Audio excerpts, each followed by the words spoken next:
In the top stories, government prioritizes basketball development with upgrades and plans for indoor facility. U.S. raises Grenada travel advisory to level 2, and Russia says foreign troops in Ukraine will be considered legitimate targets. Hello and welcome to the ZIZ Midday Major Newscast. Today is Thursday, the 8th of January, 2026, and I am Jasmine Thomas.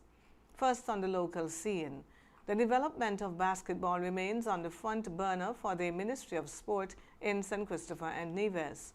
While making a contribution to the 2026 budget debate on the 17th of December 2025, Minister of Sport, the Honorable Samuel Duggins, announced that a state-of-the-art indoor basketball facility will be housed at Warner Park as part of an overhaul of the multi-purpose facility, which houses the premier cricket, football, tennis, and netball facilities. While these plans are being developed, the government is investing approximately EC $400,000 to upgrade Basketball City at Victoria Road. The scope of the refurbishment to date has included the complete demolition of the foundation for the basketball court and the installation of a new, bigger foundation to meet international standards. The demolition of an older building at the western end, installing a new drainage system for the court and the facility, upgrading the seating support structure, and installing new bleachers. The removal of the existing lighting structures that at times obstruct the view of spectators, and the installation of new lights, renovating bathrooms and dressing rooms, and more were all undertaken. The investment is particularly important as no major renovations were done to Basketball City dating back to the 1980s, according to Glenville Jeffers, president of the St. Christopher Nevis Amateur Basketball Association.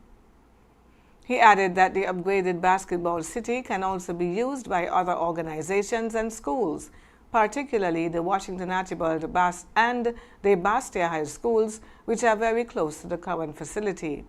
Minister of Sport, the Honorable Samuel Duggins, said that he was pleased to deliver on this much-needed refurbishment, which will further advance the development of basketball and bring communities together through friendly rivalries. On Sunday, members of the federal cabinet, along with their families, worshipped together at the St. Peter's Anglican Church as we marked the beginning of the new year. It was a meaningful time of reflection and thanksgiving as they committed the year ahead to God, seeking His guidance, wisdom, and grace for the responsibilities before them. Prime Minister, the Honorable Dr. Terence Drew, said as we move forward, we do so with trust in God's direction for the year ahead, renewed purpose, and the support of our people for the continued good of our Federation. Meanwhile, the Prime Minister will host his first round-table discussion for 2026 at 1:30 this afternoon, and it can be viewed live right here on ZIZ Television and listened to on ZIZ Radio 96.1 FM. The Royal St. Christopher and Nevis Police Force has reported mixed trends in crime across the Federation between 2024 and 2025. Commissioner of Police James Sutton had this to say in relation to the crime trends of the Federation. Robberies decreased by 29%, sexual assaults decreased by 51%, larcenies decreased by 7%, crimes against tourists remained extremely low, with only 3 reported incidents in 2025. The Commissioner said these figures reflect sustained enforcement efforts, intelligence-led operations, firearm interventions, and increased cooperation from sections of the public. He also noted that the data reveals some areas of concern.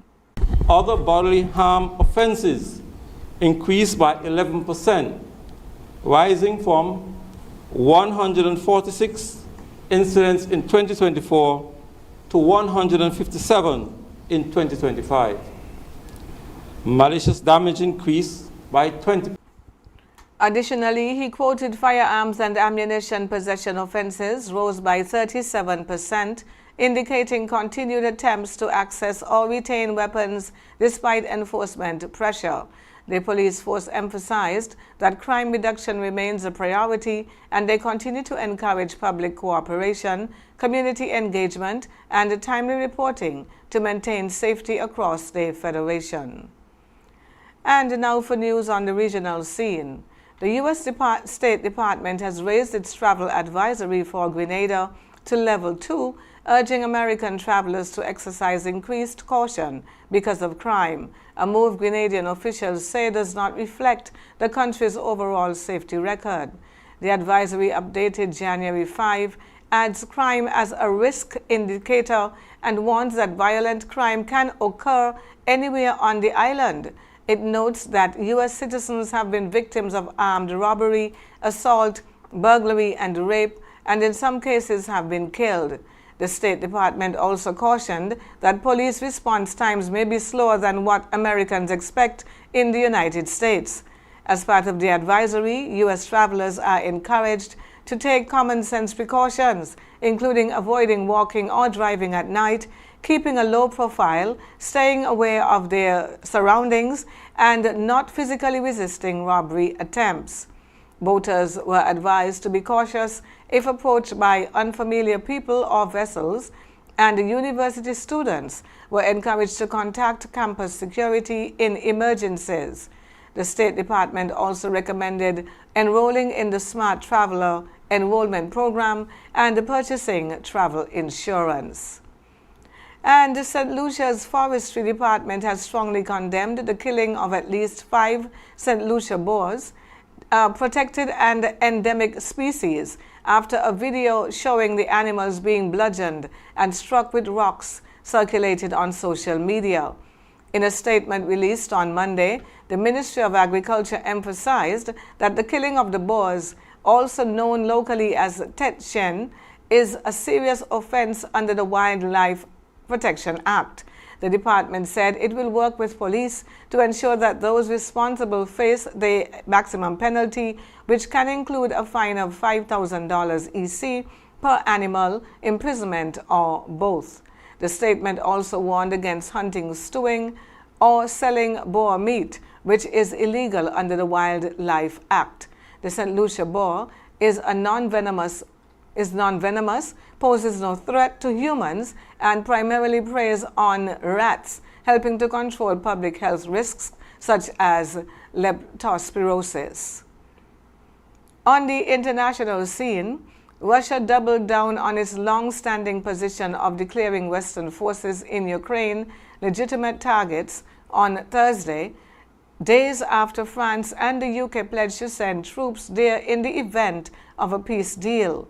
The Russian Foreign Ministry warns that the deployment of military units, military facilities, warehouses, and other infrastructure of Western countries on the territory of Ukraine will be classified as foreign intervention, spokesperson Maria said in a statement. She was responding to a declaration of intent signed by UK Prime Minister Keir Starmer and French President Emmanuel Macron on Tuesday at the latest meeting of the so-called Coalition of the Willing, where they agreed to deploy a multinational force to guarantee Ukraine's security. Russia has long opposed the presence of any Western troops in Ukraine. And in more international news, the Swiss bar hit by a deadly fire in the early hours of New Year's Day had not been inspected in 5 years, according to local authorities. The Constellation Bar, where 40 people died in the inferno, had not had a fire inspection since 2019, the president of the Crans-Montana Council said. Nicholas Ferrod told journalists at a press conference that the council bitterly regrets the discovery of the lack of inspections at the establishment. We will shoulder all the responsibility that the justice system attributes to us, he added. The mayor said that council officials are meant to carry out annual reviews of establishments like bars and assess areas that could catch fire, such as kitchens. We now take a look at the weather report. The present weather across St. Kitts and Nevis is fair. Winds are from the east at 3 to 8 miles per hour. Seas are 1.0 to 1.5 meters or 3 to 5 feet. The weather forecast for St. Kitts and Nevis today will be partly cloudy with a 40% or a moderate chance of showers. Tonight will be fair to partly cloudy with a 30% or a low chance of showers. Sunset this evening will be at around 5:53 and sunrise tomorrow morning is set for 6:43. And that brings us to the end of the Midday Major Newscast. Join us this evening for these stories and more. Thank you for tuning in. I am Jasmine Thomas. God bless you.